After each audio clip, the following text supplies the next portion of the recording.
Good afternoon and welcome to Solent Sports News. I'm Seb Zani with your 1 o'clock sporting headlines. A Southampton fan has been arrested for anti-Semitism in London. The incident occurred during the Saints' 3-2 FA Cup defeat to Tottenham last Wednesday. A man in his 60s was witnessed chanting radically aggravated abuse and is due to be sentenced while an MET police investigation is ongoing.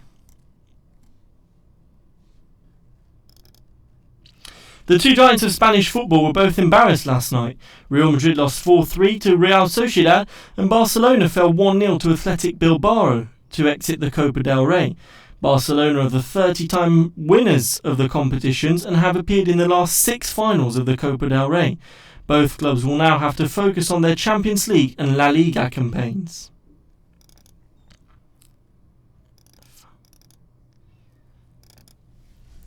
England will also want to improve their chances of Six Nations success. Following their 24-17 defeat to France on Sunday, Willie Hines has been brought into place to replace Ben Youngs at scum half. Eddie Jones's men will meet Scotland tomorrow, spurred by the timely return of Joe Launchbury. The lock has been available since January with a knee injury. You've got to work out the bits and pieces you want to get right for this weekend, get a game plan together, and now the build-up towards the weekend is it's in full flow. So not a long time to sort of lick your wounds. It's been important to get on and get really excited about this weekend.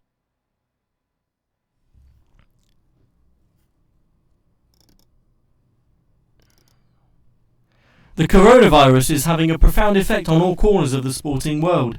Chinese authorities are desperately fighting to keep the disease from spreading, with now over 600 people confirmed dead. Multiple events, including the World Athletics Indoor Championships and Snooker's China Open 2020, have been cancelled amid fears of the virus.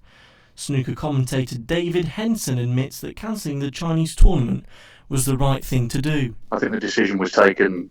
It's probably best to cancel it. A decision I'm sure wasn't taken lightly, but I think it's the right one because there's no immediate prospect, I think, within a couple of weeks of everything being back to normal again. A British boxing legend is back in the ring for the first time in more than a year. Kell Brook returns against American Mark DeLuca tomorrow night.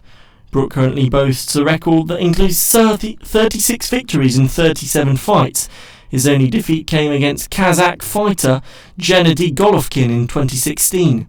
Former welterweight world champion, Brook will be fighting in his hometown Sheffield. It's my city and I'm just so thankful that so many have come back out to watch me and the buzz in the city here, in Sheffield City, and I'm excited, I'm buzzing.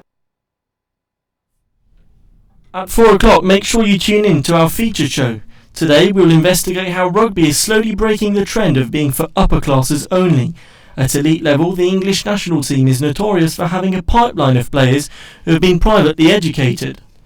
This is beginning to change with players like Carl Sinclair breaking through despite his working class background. In the RAUC, Australian Rugby Union Federation, there is actually the same concern right now. Grassroots rugby is going through private schools and they're having a huge problem with recruitment for youngsters because everyone moves to league.